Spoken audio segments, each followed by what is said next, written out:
Hello, my name is Carly Ball, and I'm a PhD student at George Washington University in the Education and Inequality program.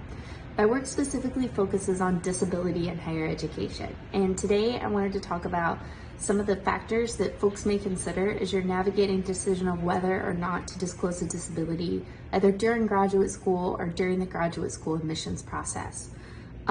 The advice that I'm about to speak about comes from both personal experience as somebody who navigated invisible disability in the higher education process, but also from a study that my friend and colleague at New York University, Rachel Elizabeth Traxler, and I recently conducted using data from Twitter in order to explore some of the barriers and facilitators that Twitter users reported as influencing their decisions of whether or not to disclose a disability in graduate school.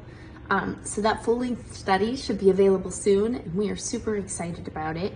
We go into a lot of detail about different factors and contexts that inform whether or not somebody discloses, from just general, sentiments of acceptance within the program, to interactions with individual advisors or particular people within those programs as well as variance by field, recognizing that so much of this is context dependent and that there's not a right answer for what you should do. So we will drop that on Twitter as soon as it comes out and let everybody know about it. But again, we are really excited and hope that the study can be helpful to other people as they're deciding whether or not to disclose and how to navigate this process. But for today, I wanted to share 3 findings from the study or 3 threads that people talked about in terms of whether or not they chose to disclose, and specifically how and when they chose to disclose a disability. As we get into this, I do ask that folks remember that in an ideal world, disclosing a disability would never be a big deal. And programs would be accepting of students with disabilities, and that would not play a factor into whether or not somebody gets into a program or whether or not they feel wanted and welcome in a program. But unfortunately, based on the data that we saw and again, personal experiences, we found that this is a very real reality for folks with disabilities, and that it can pose potential negative consequences if you disclose at the wrong time. In terms of whether or not you get into a program. So just wanted to disclaim that, but with that, we'll get started. So 3 tips, or 3 options that folks can go about as they're deciding whether or not they want to disclose a disability in the graduate school admissions process. The first tip is to not disclose at all in the admissions process or when you get to a program unless it becomes needed. So you would be disclosing on an as needed basis. This option is probably the safest out of the 3, is that it guarantees that your disability is never going to get in the way of whether you're accepted to a program or whether you feel welcome because of your disability status. Again, the types of disabilities that I'm talking about today are primarily invisible disabilities, meaning that it would be hard to identify these disabilities without disclosure or some repeated interactions that make those disabilities start to become apparent. So the first option, again, is just not to say anything at all until it comes out. It's very safe, but it's also an option that might create the biggest number of obstacles as things about your disability do start to manifest in graduate school. For example, maybe you think that you might need academic accommodations and want to speak with your advisor or members of your program committee about getting some of those accommodations. That disability information will come out and you'll need to deal with it at that time. Another big concession that people I think often forget about during this process is that even if you don't need academic accommodations, you may need to disclose just for the sake of you need information.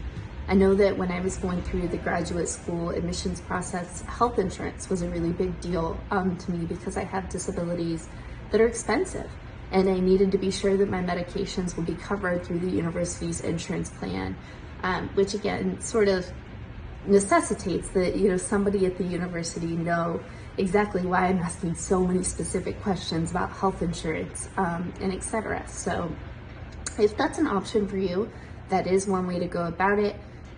Again though, taking into consideration that for graduate programs, you're going to be there for a long time. For PhD program, 3 to 5 years, maybe longer. And so you have to really consider the culture around, do you want to not disclose and risk not being accepted for your full authentic self if you matriculate to a program? So that's the first option. The second option is to disclose from the get-go, usually in your application materials. For most folks that we saw on Twitter, this tended to be either in the statement of purpose for graduate school, or it tended to be in the interview itself when folks are applying. This is the most risky option, as it leaves the admissions committee room to discriminate kind of against you in the admissions process. And you should know that your possibilities and prospects for getting into a program could be affected by it, which again is not a good thing or a pleasant thing, but we found that it was a harsh reality that a lot of people experienced in this trade-off of, do I present my whole authentic self for consideration, or do I not present it, get in, but then be really unhappy for a long time? So by disclosing during the admissions process, students knew that they were fully wanted when they got that acceptance letter, disability and all, that their program knew what they were getting into, and that they fully embraced them and wanted them to come to their program. So if it works out, many users felt like this was probably the best option. Again, though, this all depends on context. The third option that a lot of users pointed out was disclosing after somebody gains admission to a program, but before committing or matriculating to that program. So in this option, you would have already received that acceptance letter and been told that you're welcome to attend the institution, and then you would disclose the disability and talk about possible needs for accommodation, insurance, etc., before you actually accept that offer and then matriculate.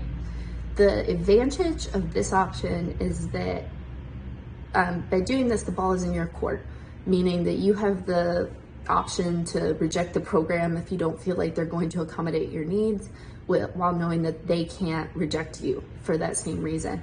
The disadvantage to this option, however, is that a lot of programs, again, like it or not, may be good at hiding kind of their ableist tendencies. So with this option, again, if you can identify that a program is going to be ableist, it can be a really great option, so that you know not to attend. But you take a chance of missing some of those red flags, because once you've been admitted, your program wants you to attend. For rankings, etc., they're not going to want you to not respond and receive that offer. So with this option, there's a little bit of risk there that you may miss some of those red flags and still end up being unhappy in a program.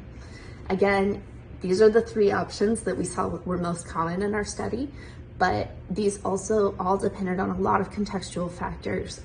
Field of study was a particularly big one. The ability to wait another year out for graduate school if things didn't work out was another super big one that a lot of folks expressed. So lots of things to consider, but I hope that this will be a good starting point as you're deciding whether or not you would like to disclose your disability in the graduate school process. Feel free to reach out with any questions or to look at the full-length study whenever it comes out. We're excited to share it. Thanks so much. If you enjoyed this video and would like to see more academia related content, then please subscribe to the PhD Place YouTube channel.